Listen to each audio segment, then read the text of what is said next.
On 11 November 1888, Abul Kalam Ghulam Muhyiddin Ahmad, better known as Maulana Azad, was born in Saudi Arabia's holy city Mecca. His father, Maulana Khairuddin, was an Afghan settled in Bengal. His mother, Alia, was an Arab. Azad was given traditional Islamic education. He also learned Arabic, Persian, philosophy, geometry, algebra, and maths at home. He taught himself English, world history, and politics. He, int- re- he reinterpreted the Holy Quran and repudiated Taqlid or unquestioning acceptance and adopted the principle of Tajdeed or renewal of Islam through innovative precepts and practices. So, despite being from an orthodox traditional family, he wanted to be, his instincts were progressive or innovative right from his days of youth. During his visits to West Asia, he interacted with the youth of Afghanistan, Iran, Egypt, Syria, and Turkey, especially the Iranian revolutionaries in Egypt, who wanted to establish a constitutional government in Iran. He also met with the Young Turks in Constantinople. These experiences turned him into a nationalist revolutionary. Back home, he met Bengal's leading revolutionaries Aurobindo Ghosh and Shamsundar Chakravarti. Soon he joined the revolutionary movement against the British rule in India. The revolutionary activities were in those days confined to Bengal and Bihar. Maulana Azad helped establish secret revolutionary centers all over North India and Bombay. In 1912, Maulana Azad started a weekly journal in Urdu called Al-Hilal to increase the number of Muslim revolutionary recruits. Al-Hilal played an important role in forging Hindu-Muslim unity after the bad blood created between the two communities in the aftermath of Montemorle reforms. These reforms are also known as the Indian Councils Act of 1909. It was an attempt to widen the scope of legislative councils, meet a few demands of the moderates in the Indian National Congress, and to increase the participation of Indians in governance. Crucially, the right of separate electorate was given to the Muslims of India, bolstering the two-nation theory. Two-nation theory has its own history. We'll discuss it some other time. Right now, the two-nation theory is that Hindus and Muslims are two separate nations that was propagated in those times by various vested interests on both sides of the divide, and of course encouraged by the British rulers. Al-Hilal became a revolutionary mouthpiece and was banned in 1914. Maulana Azad started another weekly, Al-Balagh, with the same mission of propagating Indian nationalism and revolutionary ideas based on Hindu-Muslim unity. This paper too was banned in 1916, and Maulana Azad was expelled from Calcutta and imprisoned in Ranchi, from where he was released after the First World War in 1920. After his release, the Maulana roused the Muslim community through the Khilafat movement. This movement aimed at reinstating the Khalifa in Turkey, which the British had captured. Azad supported the non-cooperation movement started by Gandhiji and joined the Indian National Congress in 1920. In 1930, Maulana Azad was again arrested for violation of the salt laws as part of Mahatma Gandhi's salt satyagraha. He remained in the Meerut jail for 18 months. He became the Indian National Congress's president in 1940 and remained in the post until 1946. In the Constituent Assembly, he steadfastly opposed the separate electorates for Muslims and advocated their scrapping. He was a staunch opponent of India's partition and supported a confederation of autonomous provinces with their own constituencies. Of course, today when we look back at that, it looks so impractical. But those were the days when nobody was sure what shape India would eventually take. So various ideas were floated around, and this was one of those ideas.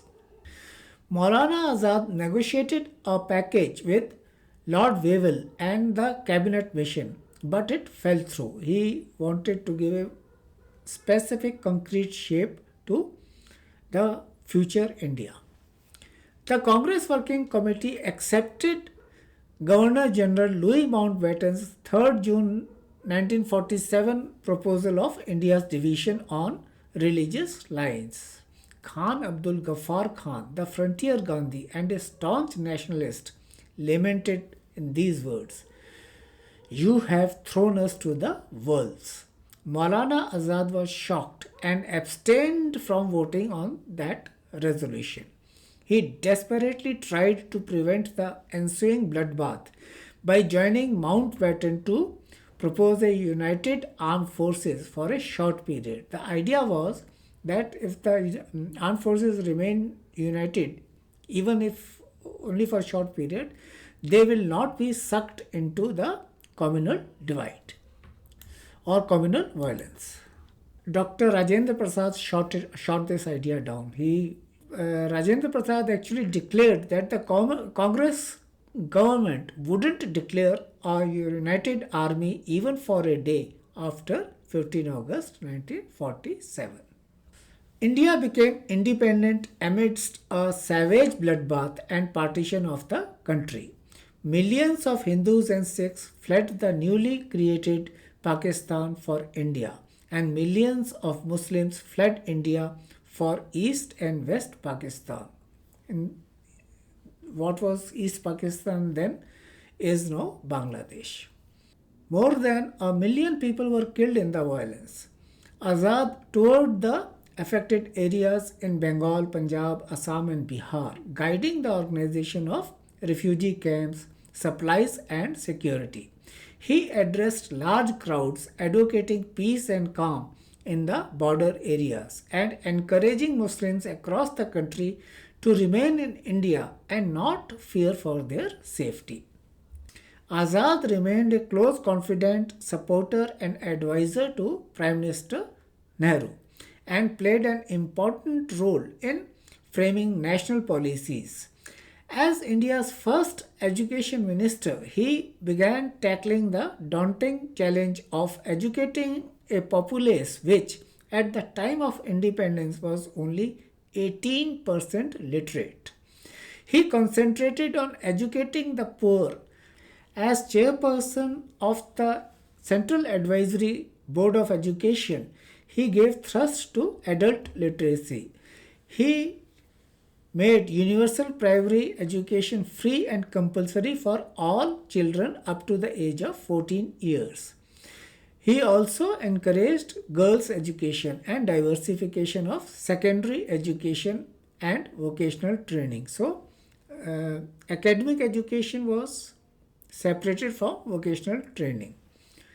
Addressing the conference on All India Education on 16 January 1948, Maulana Azad emphasized, and I quote him, "We must not for a moment forget it is a birthright of every individual to receive at least the basic education without which he cannot fully discharge his duties as a citizen."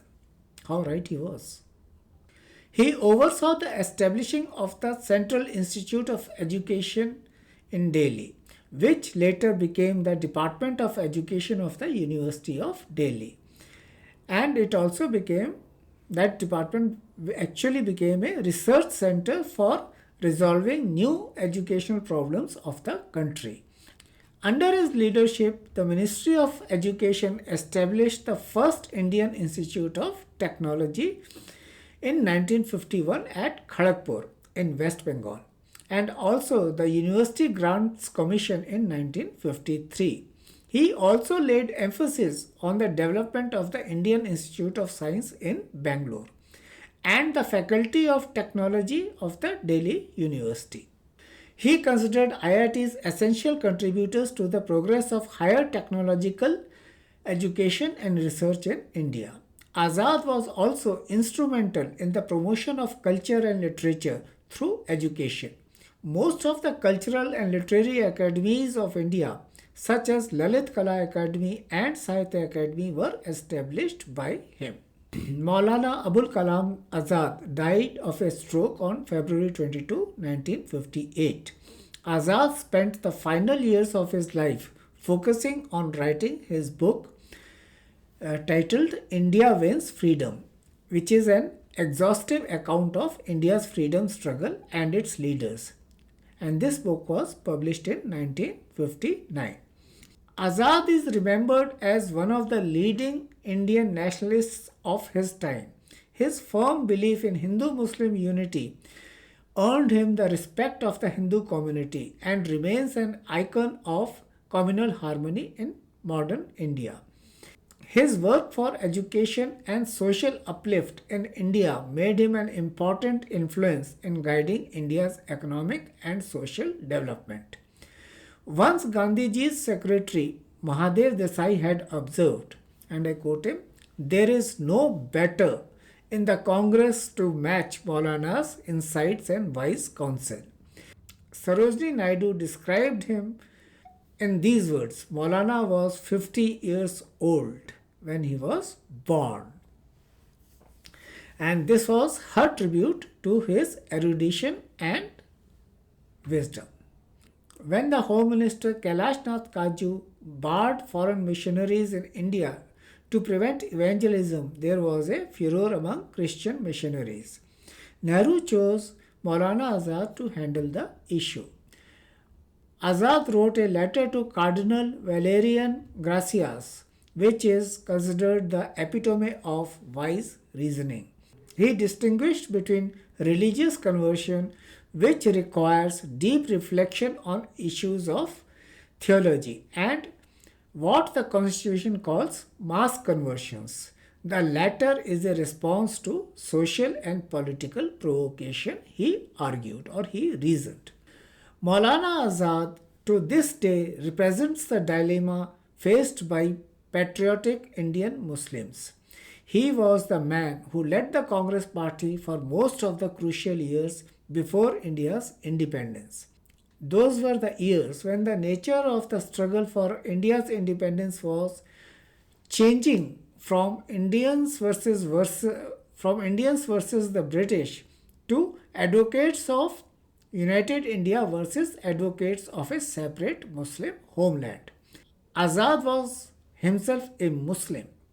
He symbolized the all-inclusive aspirations of the national movement, and he was also the target of derision by the likes of Muhammad Ali Jinnah and his Muslim League, who labeled him as a Congress showboy. Jinnah, who hardly followed Islam's precepts, indulged in an Islam of identity that suited his politics. On the other hand, Maulana Azad, a scholar of impeccable credentials, practiced the Islam of faith and conviction that genuinely created his worldview and suited his conscience.